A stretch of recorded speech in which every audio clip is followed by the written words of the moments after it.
भारतीय उपमहाद्वीप में गंगा ब्रह्मपुत्र द्रोणी की व्याख्या करने वाले कथन का चयन कीजिए। कथन पहला कह रहा है इस प्रदेश में शंकुधारी वन उगते हैं। सेकंड कथन है यह द्रोणी उपोष्ण में स्थित है। वहीं थर्ड कथन कह रहा है इस क्षेत्र की जलवायु मुख्यतः मानसूनी है। फोर्थ कथन है द्रोणी क्षेत्र में विभिन्न प्रकार की स्थलाकृति है। सही विकल्प का चयन कीजिए। यहाँ पर 4 ऑप्शन दिए गए हैं। इन चारों ऑप्शन में से कौन सा ऑप्शन करेक्ट है। क्वेश्चन लंबा है, क्वेश्चन को ध्यानपूर्वक पढ़िए, बताइए कौन सा ऑप्शन राइट है।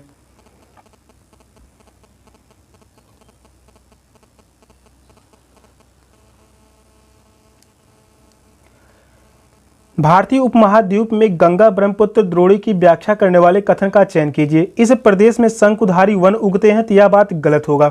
गंगा ब्रह्मपुत्र के अधिकांश मैदानी भागों में उष्णकटिबंधीय पर्णपाती वन मिलते हैं, न कि शंकुधारी वन। तो यहाँ से पहला कथन गलत होगा। यह द्रोणी उपोष्ण में स्थित है तो यह कथन सही है। इस क्षेत्र की जलवायु मुख्यतः मानसूनी है, यह भी कथन सही होगा। द्रोणी क्षेत्र में विभिन्न प्रकार की स्थलाकृति हैं, यह भी कथन सही है। बी, सी और डी कथन सही है, तो इस क्वेश्चन का आंसर होगा option C. Third option correct है। नेक्स्ट क्वेश्चन है पृथ्वी पर उष्णकटिबंधीय क्षेत्र सबसे अधिक ऊष्मा प्राप्त करते हैं क्योंकि यहाँ सूर्य की किरणें तिरछी होती हैं, यह स्थल रुद्ध है, यह महासागरों में घिरा है, दोपहर का सूर्य ठीक सिर के ऊपर होता है। कौन सा ऑप्शन करेक्ट है। मोस्ट इंपॉर्टेंट क्वेश्चन है, काफी बार यह क्वेश्चन पूछा गया सेट के एग्जाम में।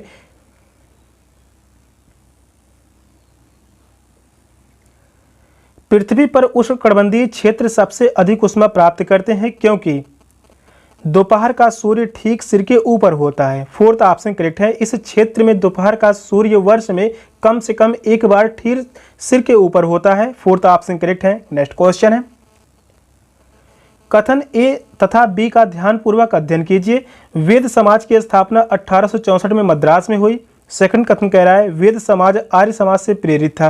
निम्नलिखित में से सही विकल्प चुनिए। पहला ऑप्शन है ए असत्य है किंतु बी सत्य है। सेकंड ऑप्शन कह रहा है ए बी दोनों सत्य हैं। थर्ड ऑप्शन है ए बी दोनों असत्य हैं। वहीं फोर्थ ऑप्शन है ए सत्य है किंतु बी असत्य है। कौन सा ऑप्शन राइट है। 2 कथन दिए गए हैं, इन दोनों कथनों में कौन से कथन राइट होंगे। वेद समाज की स्थापना 1834 में मद्रास में हुई तो यह कथन सही होगा। वेद समाज आर्य समाज से प्रेरित था, यह बात गलत होगा। सेकंड कथन गलत है क्योंकि वेद समाज जो है या ब्रह्म समाज से प्रेरित था। वेद समाज जो है ब्रह्म समाज से प्रेरित था। और बात कर लें ब्रह्म समाज के संस्थापक कौन थे। राजा राममोहन राय। राजा राममोहन राय, राजा राममोहन राय ने ही ब्रह्म समाज की स्थापना की थी 1828 में। यह डेट इंपॉर्टेंट है। 1828 में ब्रह्म समाज की स्थापना हुई और वेद समाज ब्रह्म समाज से ही प्रेरित था, ना कि आर्य समाज से। पहला कथन सही है किंतु दूसरा कथन गलत है। तो इस क्वेश्चन का आंसर होगा ऑप्शन डी ए सत्य है किंतु बी असत्य है। फोर्थ ऑप्शन राइट है। नेक्स्ट क्वेश्चन है कथन ए तथा बी का ध्यानपूर्वक अध्ययन कीजिए। कथन ए कह रहा है जेम्स मिल ने 1817 में ए हिस्ट्री ऑफ ब्रिटिश इंडिया को 3 भागों में प्रकाशित किया। कथन बी कह रहा है इसमें उन्होंने भारतीय इतिहास को 3 कालों प्राचीन, मध्य और आधुनिक में बांटा। निम्नलिखित में से सही विकल्प चुनिए। पहला ऑप्शन है ए असत्य है किंतु बी सत्य है। सेकंड ऑप्शन कह रहा है ए बी दोनों सत्य हैं। वहीं थर्ड ऑप्शन है ए बी दोनों असत्य हैं। फोर्थ ऑप्शन कह रहा है ए सत्य है किंतु बी असत्य है। कौन सा ऑप्शन राइट है।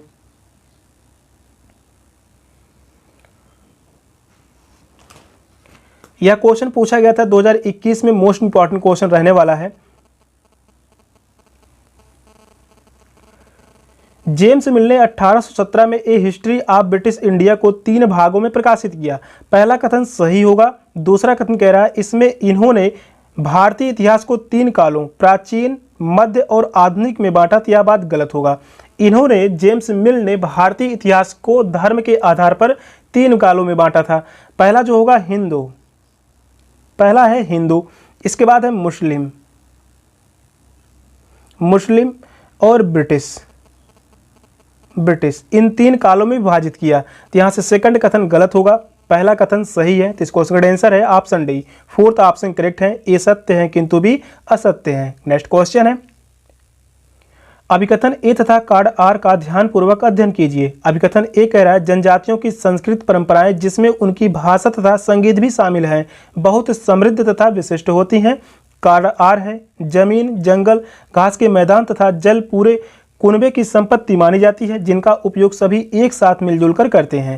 निम्नलिखित में से सही विकल्प का चयन कीजिए। पहला ऑप्शन है ए गलत है किंतु बी सही है। वहीं सेकंड ऑप्शन कह रहा है दोनों ए और आर सही है तथा आर ए की व्याख्या करता है। थर्ड ऑप्शन कह रहा है दोनों ए और आर सही है किंतु आर ए की व्याख्या नहीं करता। ए सही है किंतु आर गलत है। कौन सा ऑप्शन करेक्ट है? क्वेश्चन लंबा है, क्वेश्चन को ध्यानपूर्वक पढ़िए, बताइए इन चारों ऑप्शन में से कौन सा ऑप्शन राइट होगा।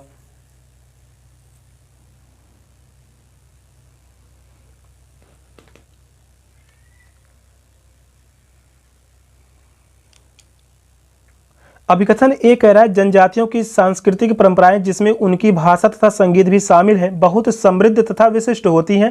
तो यह बात सही होगा, अभिकथन ए सही है। कार्ड आर कह रहा है जमीन, जंगल, घास के मैदान तथा जल पूरे कुनबे की संपत्ति मानी जाती है जिनका उपयोग सभी एक साथ मिलजुल कर करते हैं।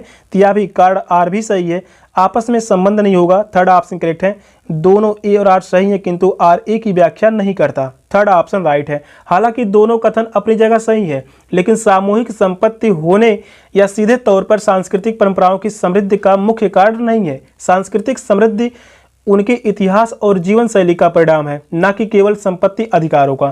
तो यहां से थर्ड ऑप्शन करेक्ट होगा। नेक्स्ट क्वेश्चन है डैश डैश के कारण लद्दाख को छोटा तिब्बत भी कहते हैं। भौगोलिक समीप्य के कारण, धार्मिक समानता के कारण, समान व्यंजन के कारण, भाषाई समानता के कारण। सही विकल्प का चयन कीजिए। यहां से चारों ऑप्शन दिए गए हैं, इन चारों ऑप्शन में से कौन सा ऑप्शन राइट है? क्वेश्चन इंपॉर्टेंट है, या क्वेश्चन पूछा गया था 2022 में।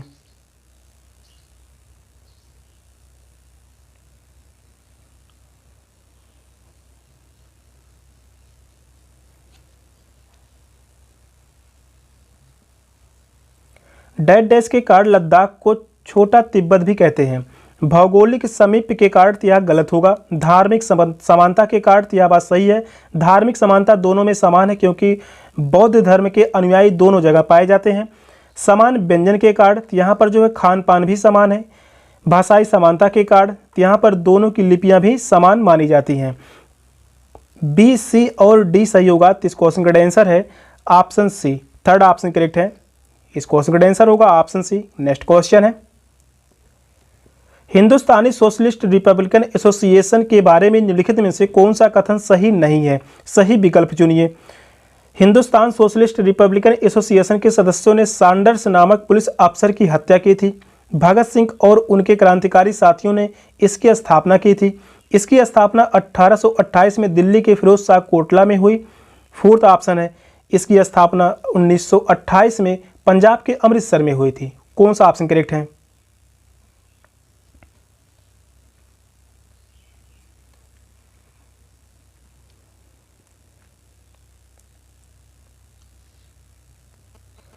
Hindustan socialist Republican association short form दिया गया है HSRA के बारे में निम्नलिखित में से कौन सा कथन सही नहीं है? तो यहाँ पर सही नहीं कथन पूछा हुआ है। हिंदुस्तान सोशलिस्ट रिपब्लिकन एसोसिएशन के सदस्यों ने सैंडर्स नामक पुलिस अफसर की हत्या की थी। तो यहाँ से यह कथन सही होगा। भगत सिंह और उनके क्रांतिकारी साथियों ने इसकी स्थापना की थी। तो यह भी कथन सही है। थर्ड कथन कह रहा है इसकी स्थापना 1928 में दिल्ली के फिरोज शाह कोटला में हुई। तो यह भी कथन सही होगा। इसकी स्थापना 1828 में पंजाब के अमृतसर में हुई। तो यह बात गलत है क्योंकि थर्ड कथन में कह रहा है 1928 में दिल्ली के फिरोज शाह कोटला में इसकी स्थापना की गई थी। तो यहाँ से फोर्थ ऑप्शन गलत है। तो इस क्वेश्चन का आंसर है ऑप्शन डी। नेक्स्ट क्वेश्चन है निम्नलिखित में से कौन सा विकल्प किसी वस्तु अथवा पदार्थ को संसाधन बनाता है? वस्तु की खोज, शुद्धिकरण, उपयोगिता तथा प्रायोगिकता, निष्कर्षण। कौन सा ऑप्शन राइट है?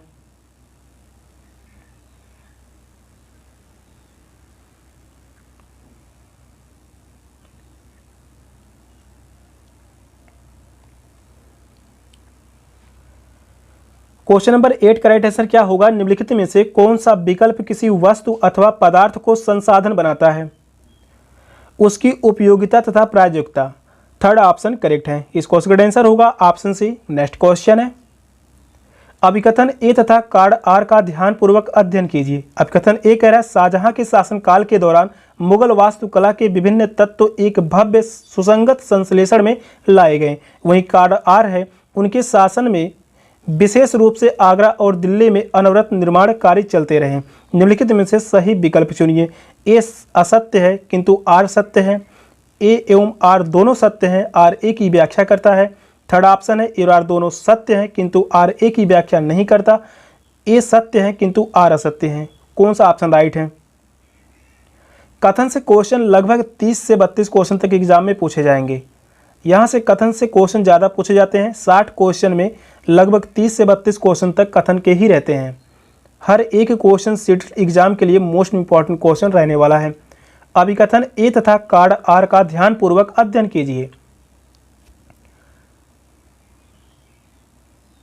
अभिकथन ए कह रहा है शाहजहां के शासनकाल के दौरान मुगल वास्तुकला के विभिन्न तत्व एक भव्य सुसंगत संश्लेषण में लाए गए। तो अभिकथन ए सही है क्योंकि शाहजहां के काल को मुगल वास्तुकला का स्वर्ण युग माना जाता है। और वहीं कार्ड आर की बात कर लें, उनके शासन में विशेष रूप से आगरा और दिल्ली में अनवरत निर्माण कार्य चलते रहे। तो यह भी कथन सही होगा। कार्ड आर भी सही है। शाहजहां ने आगरा में ताजमहल और दिल्ली में लाल किला, जामा मस्जिद जैसी भव्य इमारतों का निरंतर निर्माण करवाया। तो दोनों ही कथन सही हैं। व्याख्या भी सही कर रहा है। सेकंड ऑप्शन करेक्ट है। इस क्वेश्चन का आंसर है ऑप्शन बी ए और आर दोनों सत्य हैं, आर ए की व्याख्या करता है। नेक्स्ट क्वेश्चन है अभिकथन ए तथा कार्ड आर को ध्यान से पढ़िए। अभिकथन ए है राजस्व वसूली व्यवस्था महालवाड़ी बंदोबस्त की शुरुआत हाल्ट मैकेंजी ने की थी। कार्ड आर है राजस्व वसूली तथा कंपनी तक इसे पहुंचाने की जिम्मेदारी गांव के प्रधान को दी गई, ना कि जमींदारों को। निम्नलिखित में से कौन सा विकल्प सही है? ए गलत है किंतु आर सही है। ए और आर दोनों सही हैं। आर ए की व्याख्या करता है। दोनों ए और आर सही हैं किंतु आर ए की व्याख्या नहीं करता। ए सही है किंतु आर गलत है। कौन सा ऑप्शन राइट है?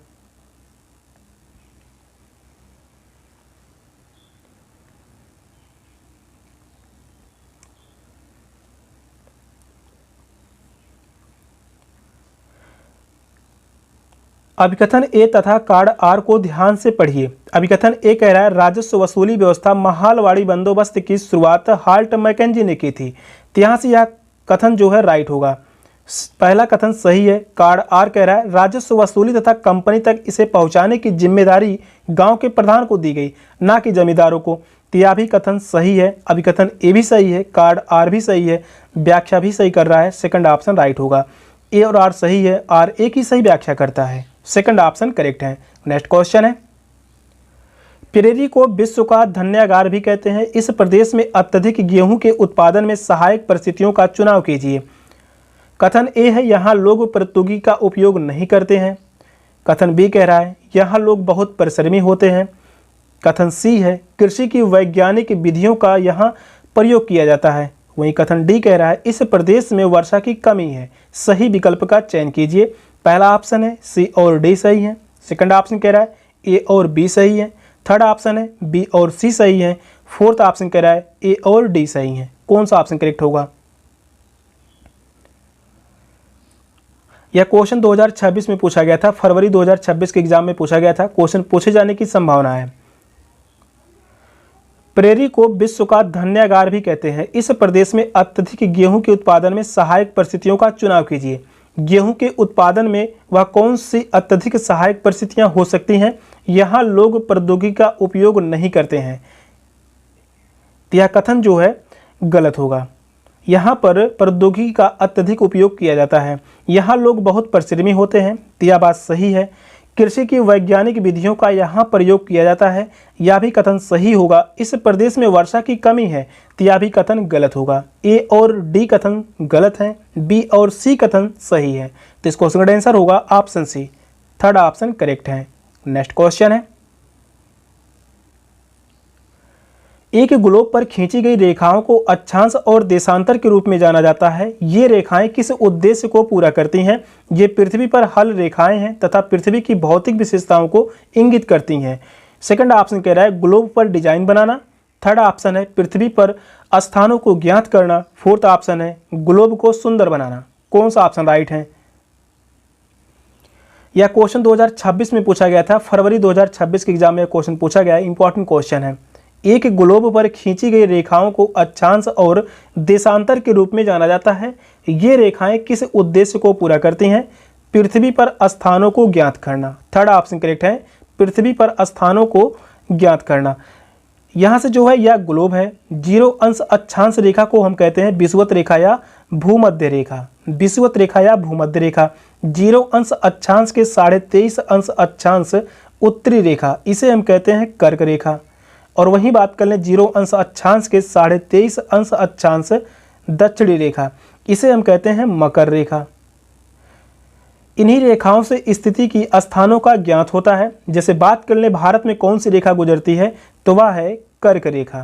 तो इस क्वेश्चन का आंसर है ऑप्शन सी। नेक्स्ट क्वेश्चन है, पृथ्वी के चारों ओर फैली वायु की पतली परत को वायुमंडल कहते हैं। निम्नलिखित में से कौन सा विकल्प वायु को पृथ्वी के चारों ओर बनाए रखता है?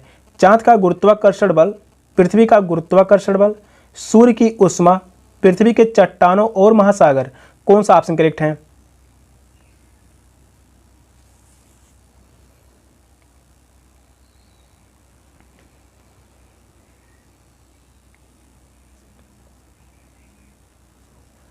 पृथ्वी के चारों ओर फैली वायु की पतली परत को वायुमंडल कहते हैं। निम्नलिखित में से कौन सा विकल्प वायु को पृथ्वी के चारों ओर बनाए रखता है? पृथ्वी का गुरुत्वाकर्षण बल, सेकंड ऑप्शन करेक्ट है, पृथ्वी का गुरुत्वाकर्षण बल। पृथ्वी का गुरुत्वाकर्षण बल, यह बल हवा के अणुओं को अपनी ओर खींच कर रखता है, जिससे वायुमंडल अंतरिक्ष में नहीं फैल पाता। चांद का गुरुत्वाकर्षण बल, यहाँ से जो है ज्वार भाटा उत्पन्न होता है, ज्वार भाटा उत्पन्न होता है चंद्रमा का गुरुत्वाकर्षण बल के कारण। सेकंड ऑप्शन करेक्ट है। नेक्स्ट क्वेश्चन है, नीचे दिए गए कार्ड और अभिकथन का ध्यानपूर्वक अध्ययन कीजिए। अभिकथन ए कह रहा है, रूढ़वादिता धारणाएं लोगों को ऐसे काम करने से रोकती हैं जिनमें वे अच्छे हैं। कार्ड आर है, रूढ़वादिता धारणाएं हमें व्यक्ति में अनोखे गुणों और कौशलों को देखने से रोकती हैं तथा उन्हें एक ही प्रकार के खांचे में जड़ देती हैं। सही विकल्प का चयन कीजिए। ए असत्य है किंतु आर सत्य है, ए और आर दोनों सत्य हैं, आर ए की सही व्याख्या करता है। थर्ड ऑप्शन कह रहा है ए और आर दोनों सत्य हैं, आर ए की सही व्याख्या नहीं करता, ए सत्य है किंतु आर असत्य है। कौन सा ऑप्शन राइट है? रूढ़वादिता से क्वेश्चन पूछा गया है, जो कि 2 से 3 क्वेश्चन तक एग्जाम में पूछ लिए जाते हैं। बहुत ही आसान क्वेश्चन है। अभिकथन ए कह रहा है, रूढ़वादिता धारणाएं लोगों को ऐसे काम करने से रोकती हैं जिनमें वे अच्छे होते हैं। तो यह बात सही होगा, अभिकथन ए सही है। कार्ड आर कह रहा है, रूढ़वादिता धारणाएं हमें व्यक्ति में अनोखे गुणों और कौशलों को देखने से रोकती हैं। तो यह बात सही है, रूढ़वादिता धारणाएं जिन व्यक्ति में होगी वे गुणों और कौशलों को देखने से रोकती हैं, उन्हें एक ही प्रकार के खांचे में जड़ देती हैं, जो उन्हें अच्छा लगेगा वे वही सोचेंगे। तो यहाँ से कार्ड आर भी सही होगा, अभिकथन ए भी सही है, व्याख्या भी सही कर रहा है। सेकंड ऑप्शन करेक्ट है, ए और आर दोनों सत्य हैं, आर ए की सही व्याख्या करता है।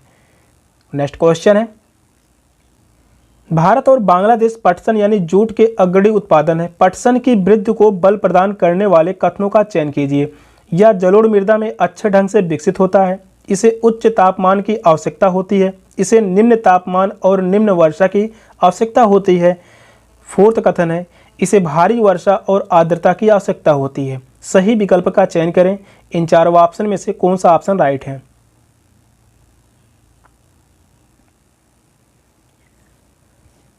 हर एक क्वेश्चन बहुत ही चुने हुए क्वेश्चन लिए गए, एग्जाम में पूछे जाने की पूरी संभावना है। क्वेश्चन नंबर 15 का राइट आंसर क्या होगा, आप सभी कमेंट में बताइए। भारत और बांग्लादेश पटसन यानी जूट के अग्रणी उत्पादक हैं।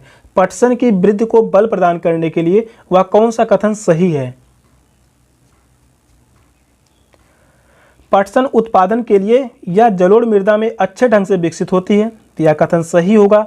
इसे उच्च तापमान की आवश्यकता होती है, तो यह भी सही है। जूट की खेती के लिए उच्च तापमान की आवश्यकता होती है। इसे निम्न तापमान और निम्न वर्षा की आवश्यकता होती है, तो यह कथन गलत होगा, क्योंकि उच्च तापमान और अधिक वर्षा की आवश्यकता होती है पटसन यानी जूट के खेती के लिए। और वहीं बात कर लें, फोर्थ कथन कह रहा है इसे भारी वर्षा और आर्द्रता की आवश्यकता होती है, तो यह भी कथन सही होगा। ए, बी और डी कथन सही है, तो इस क्वेश्चन का आंसर है option C. Third option correct है।